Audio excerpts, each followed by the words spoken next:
Hey guys, what is going on? It is Ando, and we've got another video today. Now, we're going to be focusing on roster review. I'm trying to make this a weekly thing because, quite frankly, the game is kind of evolving pretty quickly, and I think we want to try to stay ahead, right? We haven't had squad PvP announced yet or anything like that, but those are things that are coming. So, if we want to stay ahead, I think we have to kind of be planning for that as well. So, let's go ahead and get into it, right? I am 98k collection power.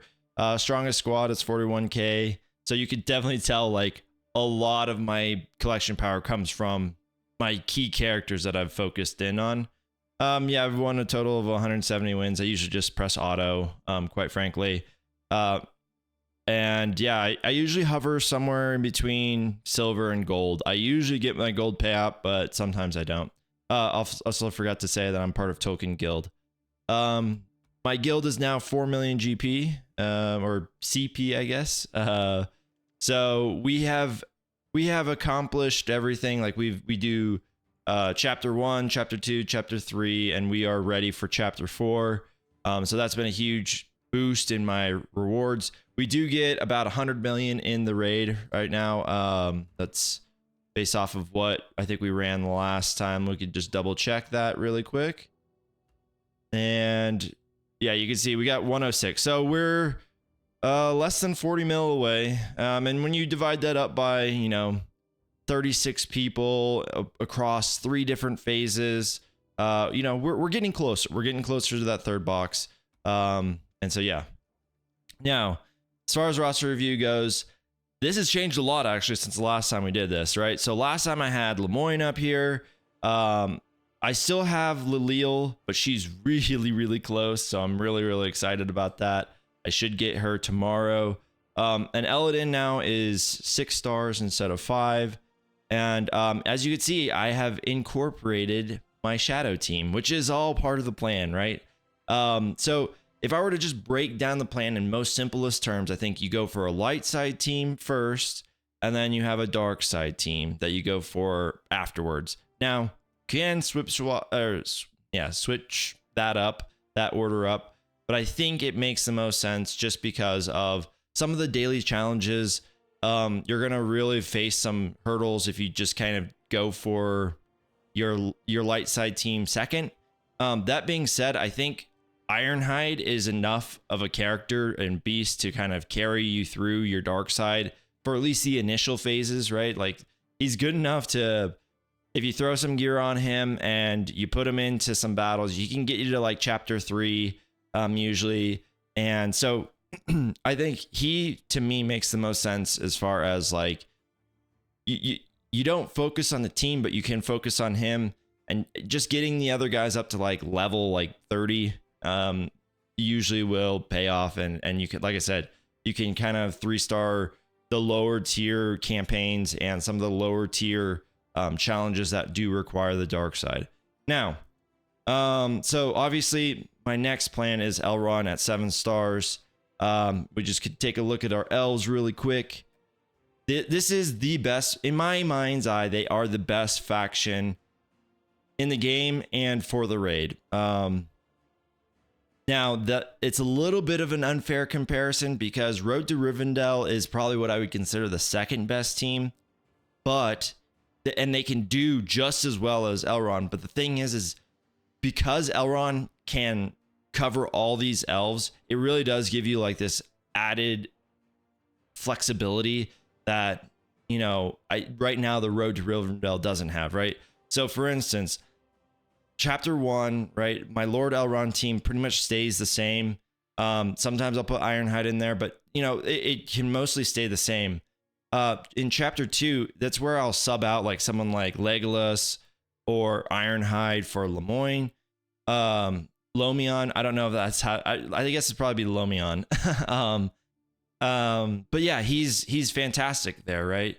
And then in chapter 3, I sub out Elrohir and Legolas for Lileel and Nymeria, and that combination of nimbles and heals and taunts with Eladin and Lileel, those carry you and can give you a really, really solid score as well. So see how it's kind of maybe unfair. Like if there was a, you know, a 7th or 8th character inside the Road to Rivendell, I would probably say that they probably, you know, like, and those, they had those kits that could kind of like work within the phases.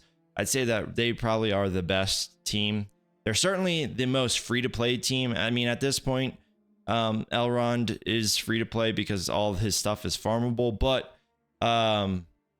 yeah, it's definitely one of those things where I've, you know, this Road to Rivendell team is fantastic. I just haven't put the investment into them like some people have, out of necessity, because that's their team, their light side team. But they are scoring just as on par with, in most phases, on par or better than my Elrond elves. So fantastic faction as well. I haven't put much work into them, again, because I'm saving up gold. I have like 1.2 million gold right now, and all of it saved up for my elves, so that way I can get Liliel, and then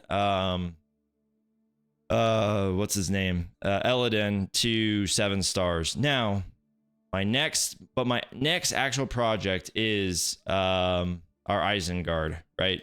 So the reason why I'm focusing on all 5 Isengard is because for the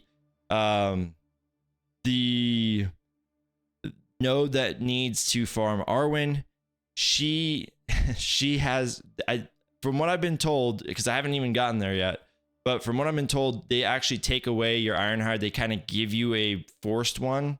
So any investment in Ironhide right now is not really going to play out, right? So I need to invest in these guys.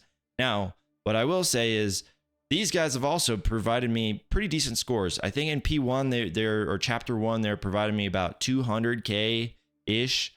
And then Chapter 2, I think around the same. And then Chapter 3, probably about the same. So, you know, over the course of 3 phases, you know, they're averaging me maybe like 600K in my total score, which is pretty solid, right? And remember that that's at level, you know, mostly mid 40s, mid to late 40s. So that's only going to go higher as those levels go up. That's only going to go higher as these stars go up, which is why they are kind of my next focus.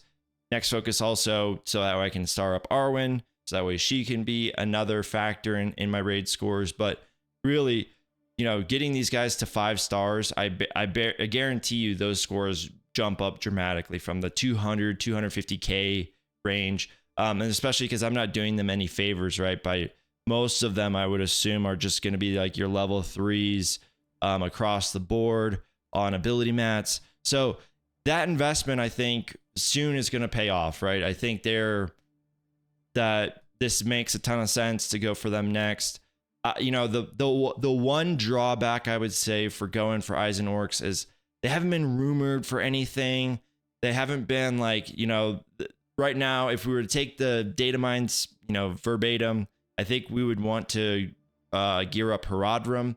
Haradrim is the one that I think, if I remember right, we're kind of rumored to be the unlock for Witch King. But that being said, like I said, I'm going to go for these guys. They provided me a really solid groundwork for raid scores in general. And then on top of that, like, I think they're actually a really annoying squad. I think this is going to be whenever we do get a squad PvP mode and someone has invested in Isengard Orcs, I think on defense, it's going to be really annoying because they nerf your damage quite a bit through the Ugluk lead. So yeah, I think that this is going to make a ton of sense in the end.